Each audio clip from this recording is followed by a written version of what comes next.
So in this short video, we're going to be looking at the cultural web of Johnson and Scholes, and we're going to be reviewing their kind of 6 elements that affects internal behavior within an organization of employees.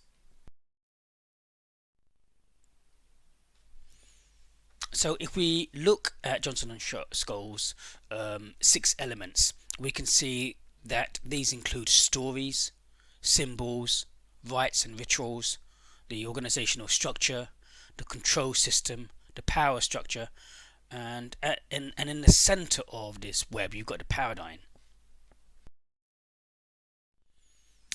So if we look at the paradigm, and this at the center and the heart of the cultural web is really the essence. It's the culture, the way that the company does things. It's the way that the employees work. And the culture is a system of shared assumptions, values and beliefs.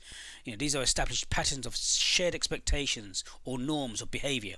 Culture creates a sense of identity or social glue for members. If we take the example of blue sky thinking says that you don't need to report to anyone. You don't need to request any holidays. You can take as much time off as you like. You can take 6 months off if you like. You don't have to say you're not coming in. You can do what you like. The only one condition is that the objectives that you have been given at the start of the year by your manager, you have to achieve without fail. And if you don't achieve it, basically, you're going to be fired. But if you achieve it and you achieve all their expectations and their targets and so on and so forth, you are rewarded for this. And so once you've achieved this, then you can basically do what you like. But in essence, what tends to happen is people don't really take too much time off. They actually try and achieve their objectives and they probably spend more time doing this. So here is an example of the way that the organization runs to give people freedom to actually achieve their targets.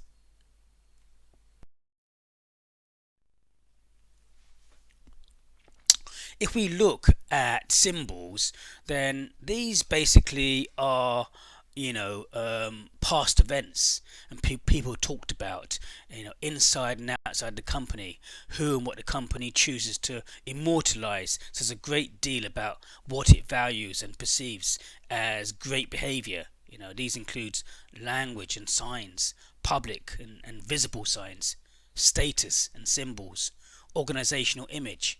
And if we look at the example, we use, bright red shuttle vans. We offer it bright red courtesy cars, compact economy cars. The boss wears overalls and not a suit. Now, when we think about rites and rituals, well, this is the daily behavior and actions of people that signal acceptable behavior. This determines what is expected of people and happens in given situations and what is valued by management. These include key rituals, common procedures, training routines, what behaviors and routines are encouraged. And if we look at the example, customers are expect a newspaper and coffee whilst they wait or ride to work. Employees expect to have their time cards examined very carefully. There's a lot of talk about money and especially about how to cut costs. Even if you think about major retail outlets and employees going to like Marks and Spencer's, Sainsbury's, well, you expected to come in at a certain time, you clock in and you clock out, and you have to be in before time, and they monitor these times closely and inspect it. And if you are 5 minutes late or 10 minutes late, you could actually get a verbal warning. So it's expected that you come well before in time so that you could get changed and then come onto the shop floor when you're supposed to be there before time and not after time. If we think about stories, well, these are past events that people have talked about inside and outside the company.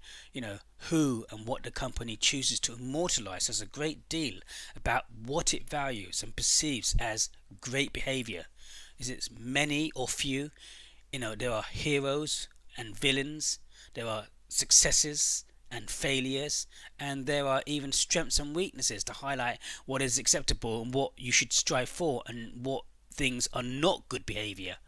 In terms of an example, we have known as having few customer complaints and for doing work cheaply. Staff members talk about the founder starting the company with £1,000 loan, and the message is to do the things in the quickest way we can.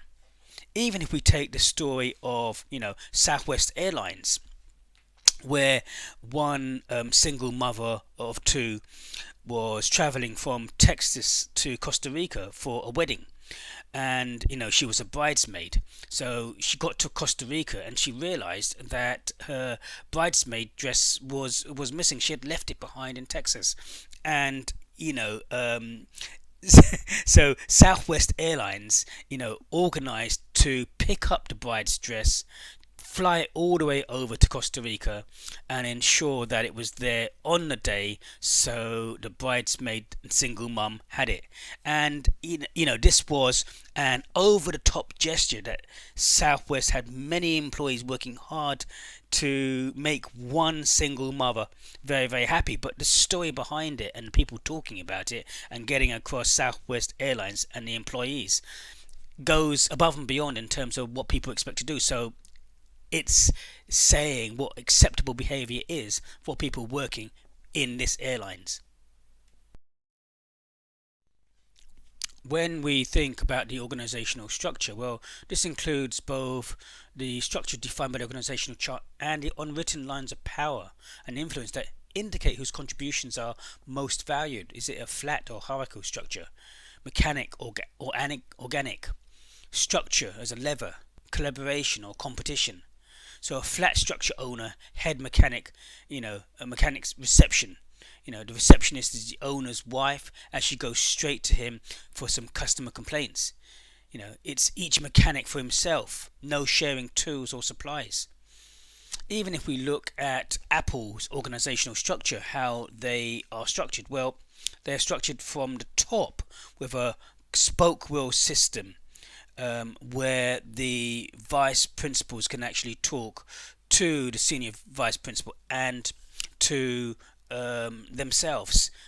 So this allows for better communication. At the middle management level, you've got a tall hierarchical structure defined by product categories, and then at the lower structure you have a loose semi-matrix structure. So and this helps them to operate effectively globally.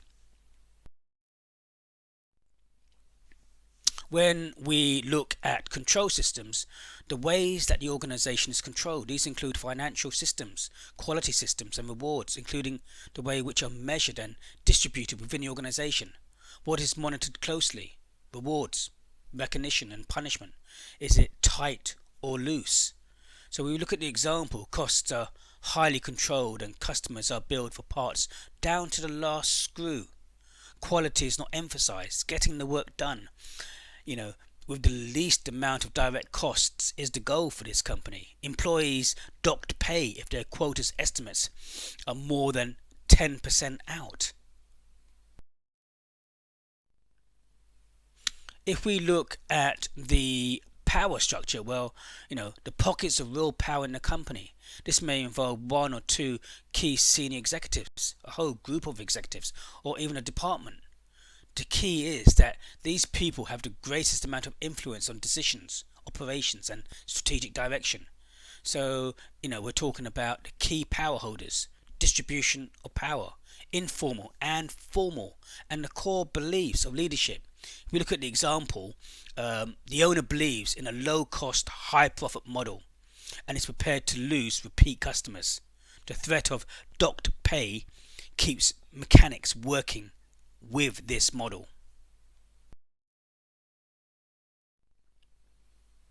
So if we look at the conclusions, then we can see that cultures have important influence on behaviors. Organizations have subcultures and groups have cultures. When managing teams, managers have to be proactive in establishing the culture. Strong cultures can also have their disadvantages. And it's difficult to change deliberately because these are socially created in and within organizational systems. So managing culture is a key responsibility for all managers at all levels, and its consistency is critical to the success of the company.